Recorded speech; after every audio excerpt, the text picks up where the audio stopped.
Bitcoin is dropping right now, we're seeing the next liquidation, more accusations of manipulation, but forget about what's happening in the short term. Because right now, a report is actually being released on how and why the Federal Reserve will introduce yield curve control, and why Donald Trump will take over the Federal Reserve. And according to Arthur Hayes, that could even lead to a Bitcoin price of 3.4 million US dollars. That sounds absolutely crazy. I would also say, maybe it's a bit exaggerated, but the direction he's describing here and the mechanics, wow, what's just been published is really red hot. We also have stock market expert Hendrik Lieber, who now clearly explains why Bitcoin is the safe haven right now, why you should have Bitcoin now, and why Bitcoin can break out very strongly to the upside from this position. For the first time, we now actually have the possibility to sell Bitcoin directly on Apple iOS via the iPhone. Guys, small slip of the tongue, I mean to send Bitcoin. Mass adoption is here, and yet people are still bearish. Let's dive into the whole thing. But before that, it would really mean the world to me if you could take a second and please hit the like button below, and if you haven't subscribed yet, feel free to hit the subscribe button as well. It doesn't cost you a cent or a Satoshi, but it could help Bitcoin break out of this mess right now. But in a moment, we'll take a look at why things are actually looking really, really good here and why you shouldn't let yourself get worked up. As a small thank you, I'll show you the end of this charging cable. Let me know in the comments if you've ever seen something this awesome before. And right now, we can clearly see that the Bitcoin price just isn't managing to break out of its current range. For the past few days, almost the whole week, we've basically just been moving sideways. And whenever we do break out a bit to the upside, maybe up 1, 2, or 3%, we immediately see some kind of leverage flush or something like that. We've seen something similar happen here again just now. That just means a few people, for example, are betting on rising Bitcoin prices. And then there are people, market makers and the like, who see this, who spot the liquidation levels here. Then you get a flush, a cascade, and a few $1,000s get sold off here. Now there are even new accusations against Marty. The flush brought to you by Binance. So Binance supposedly caused the whole thing here. The manipulation is more than ridiculous. And here, the point is that Binance is deliberately using certain zones to push down the Bitcoin price, then buying back in cheaply at the bottom, and so on. Yeah, it's always a matter of definition. Is it manipulation, or is it just market forces at play? I mean, maybe it's not cool, but it's not the end of the world either. These are all just short-term movements. We'll get to the Federal Reserve and Apple, the iPhone, and everything that's possible there in just a moment. But first, it's really, really important what Dennis Porter says here. Not owning Bitcoin poses a national security threat. This applies to nation-states, to companies, to individuals. Anyone who doesn't have Bitcoin right now is going to have a big problem. And here we have an interesting assessment from Hendrik Lieber, who now explains why Bitcoin belongs in the portfolio. I only feel it through the exchange rate, which keeps getting weaker. It'll only be a matter of time before there's a little crash. And people will say, the emperor has no clothes. Economically, nothing much is really happening there, but I don't know when. Is this still a perfect setup for gold and Bitcoin as well? Absolutely, yes. Again, if I no longer have any trust in the US dollar, this paper money that just has to be printed simply to pay for consumption, and I look over the years at what has become of paper money, how much volume, how much more gold have I gotten in recent years, which was dug out of the ground, and then how many new Bitcoins have been added, then Bitcoin is the scarcest economic good I can imagine. And scarcity has a price, especially when it is useful as a store of value. And that's why I think that Bitcoin, which, by the way, just went up again yesterday to around 100,000 euros per Bitcoin. I don't see why it couldn't rise to 200,000 or even 300,000. So, in terms of significance, it's becoming comparable to gold, even rivaling gold's importance. What do you see ahead, or is that something you think goes hand in hand? Or do you believe that Bitcoin could maybe even overtake gold? Well, gold is much more familiar to most people and also has a longer history. So, Bitcoin is still foreign to most people, so gold will remain the easier topic for a long time. Although, investing in gold mining stocks is actually quite fun. They make money even when the price goes down, simply because they profit from their operations. So, gold mining stocks are preferable. It's a living product with dividends, unlike dead physical gold. So, you heard it exactly. More and more people are catching on to this now. You can always mine more gold, you can always mine more silver, and building houses is getting easier and easier.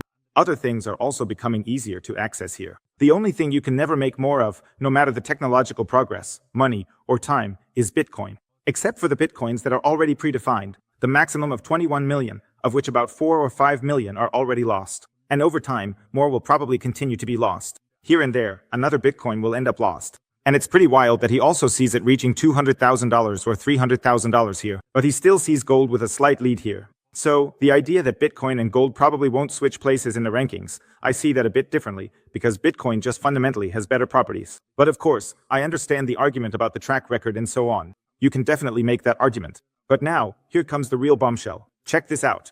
Now here comes Arthur Hayes, his report on why the Federal Reserve will be taken over by Donald Trump and why Unicorp's control will be introduced. And at first glance, this still looks pretty harmless. Here's the cover image of this report. But if we take a look at this now, and I went through the entire report, if we look at what he's actually putting on the table here, it's just so crazy. And now pay attention. He says here, the goal of Buffalo Bill. Buffalo Bill is none other than Scott Bassett. That's just his nickname. The goal of Bassett and Donald Trump, that is, the U.S. Treasury Secretary and the President, is to reindustrialize the U.S. economy and save Pax Americana. So, the U.S. economy is supposed to be saved here. Pax Americana is to be saved. The model for this is the period from 1942 to 1951, when the U.S. Treasury controlled the Fed. And how did they do that? How did they control the Fed? They artificially lowered short-term interest rates and capped long-term interest rates. That made loans for small and medium-sized banks profitable. So, when you implement yield curve control, loans for new target groups become attractive. More loans go to Main Street instead of the Wall Street market.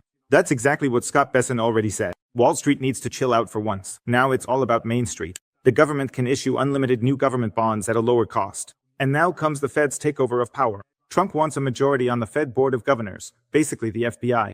OG, and then in the FOMC, the ones who decide on interest rates. For loyal votes on the FOMC are enough to indirectly push down the Fed funds rate, meaning to control short-term interest rates here. And after that, he can control things here through the Fed and the FOMC, basically printing money, steering things. Not directly printing money yet, but steering the printing of money. Then there would be massive consequences here. Clearly, money printing, dollar devaluation, US industry would become more competitive internationally, asset prices would rise sharply, and Bitcoin would benefit the most from this. Hayes, meaning Arthur Hayes, assumes here that by 2028, we can expect an additional $15 trillion in credit and money creation.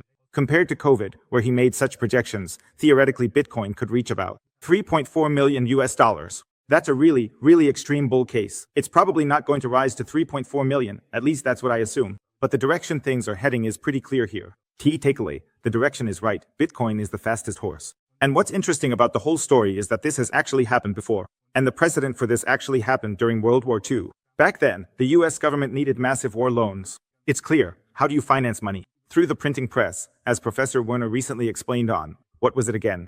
Oh right, what's the name of the guy who does the interviews? Oh yeah, Tucker Carlson.